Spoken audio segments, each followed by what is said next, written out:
Hello guys, তোমরা সবাই ভালো আছো তো? অবশ্যই ভালো থাকবে।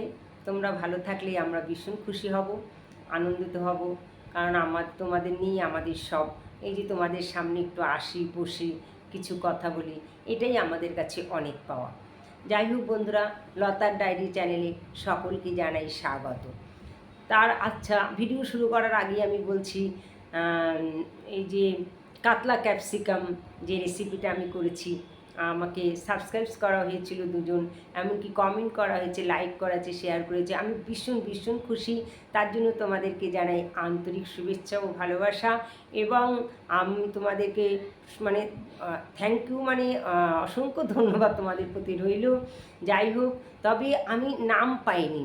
হ্যাঁ, কী করেছো, অনেক এর আগে যারা লাইক করেছে, শেয়ার করেছো, কমেন্ট করেছো, আমি নাম পেয়েছি, নাম তুলে ধরা হয়েছিল। কিন্তু আমি এই কাতলা মাছ কাতলা রেসিপি যারা সাবস্ক্রাইব করেছো এবং লাইক করেছো, কমেন্ট করেছো, শেয়ার করেছো, তাদের নামটা আমি পাইনি। তবে নামটা তুলে দিলে আমি ভীষণ খুশি হব। তবুও তোমাদের পত্র জানাই অসংখ্য ধন্যবাদ। কেমন? যাই হোক, চলো শুরু করি।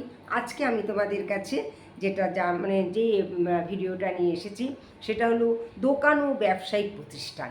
দেখো, আমরা তো সব কিছু নিয়ে আলোচনা করি। আমরা নিজেদের ঘর কোথায়, কোন দিকে, কিভাবে আমাদের ঘর স্থাপন নেওয়া দরকার, বা বাড়িঘর করতে গেলে কী করতে হয়, সে সমস্ত নিয়ে তোমাদের কাছে অনেক ডিসকাস করেছি।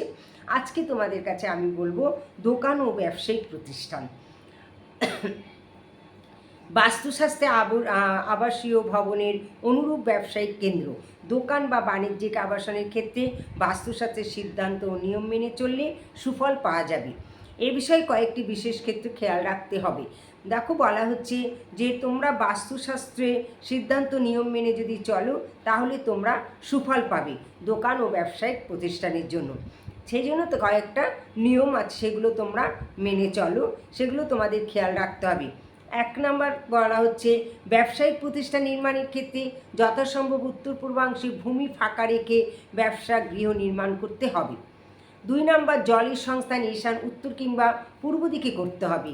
3 নম্বর, পূজার জন্য ঈশান কোণ শ্রেষ্ঠ, এর দিকে দেয়ালে ব্র্যাকেট করে মূর্তি রাখা হয়। 4 নম্বর, জুতো বা ভারী বস্তু রাখার স্থান দক্ষিণ কিংবা পশ্চিমে রাখা শুভ। 5 নম্বর, দোকানের দাঁড়িপাল্লা পশ্চিম অথবা দক্ষিণ দিকে রাখা উচিত। দোকানের আলমারি ও অন্যান্য আসবাবপত্র নৈরিত দক্ষিণ অথবা পশ্চিম দিকে রাখা উচিত। 6 নম্বর। 7 নম্বর, গুদাম ঘর ও নৈরিত দক্ষিণ অথবা পশ্চিমে নির্মাণ করতে হবে। 8 নম্বর, সুইচ বোর্ড ইত্যাদি অগ্নিকোণ থাকবে। 9 নম্বর, ভাড়া করা দোকানের ক্ষেত্রে দোকান ঘরের প্রবেশদ্বার যদি উত্তর বা পূর্ব দিকে হয়, তবে তা অধিক লাভজনক হবে। 10 নম্বর, দোকান ঘরটি যদি উত্তর ও পূর্ব রাস্তার সংযোগস্থলে হয়, তবে তা শুভ। 11 নম্বর, দোকান ঘরের প্রবেশদ্বারের সামনে ল্যাম্পপোস্ট, বড় গাছ, টেলিফোন বক্স ইত্যাদি কোনো প্রকারে বাধা যেন না থাকে। বুঝতে পারলে? 12 নম্বর, নিজ মালিকানার দোকান হলে তা বর্গাকার বা আয়তাকার ভূমির উপর নির্মাণ করা গেলে ভালো। 13 নম্বর, দোকান ঘরের দরজা উত্তর বা পূর্বমুখী হলে ভালো, দক্ষিণ খোলা দোকান না নেওয়া উচিত। 14 নম্বর, দোকানের বিক্রয়যোগ্য মালপত্র দক্ষিণ পশ্চিম এবং দক্ষিণ বা পশ্চিমে মজুত করে রাখতে হবে। 15 নম্বরে হচ্ছে, দোকানে পানযোগ্য জলের ব্যবস্থা যেন পূর্ব দিকে থাকে। 16 নম্বর, দোকানের অভ্যন্তরে যদি ঢালু ছাদ থাকে, দোকানের অভ্যন্তরে ভেতরে যদি ঢালু ছাদ থাকে, তবে তা দক্ষিণ পশ্চিম দিকে তৈরি করতে হবে। এই ছাদ যেন উত্তর পূর্ব দিকে না হয়। 17 নম্বর, দোকানের অভ্যন্তরে সিঁড়ি নির্মাণ করতে হলে তা ঈশান কোণ বাদ দিয়ে যে কোনো কোণে নির্মাণ করা যায়। তাহলে বুঝতে পারলে বন্ধুরা, আমি তোমাদের আজকে কী নিয়ে আলোচনা করলাম? দোকান ও ব্যবসায়িক প্রতিষ্ঠান। কোনো দোকান যদি ব্যবসার জন্য করতে হয়, তাহলে এই যে আমি 17টা পয়েন্ট বললাম, এই নিয়মগুলো তোমাদের মেনে চলতে হবে, তবে তোমরা লাভবান হবে। কেমন? তাহলে বন্ধুরা, আজ এই পর্যন্ত। পরবর্তী ভিডিওতে আবার তোমাদের সাথে দেখা হবে। লাইক করো, শেয়ার করো, কমেন্ট করো।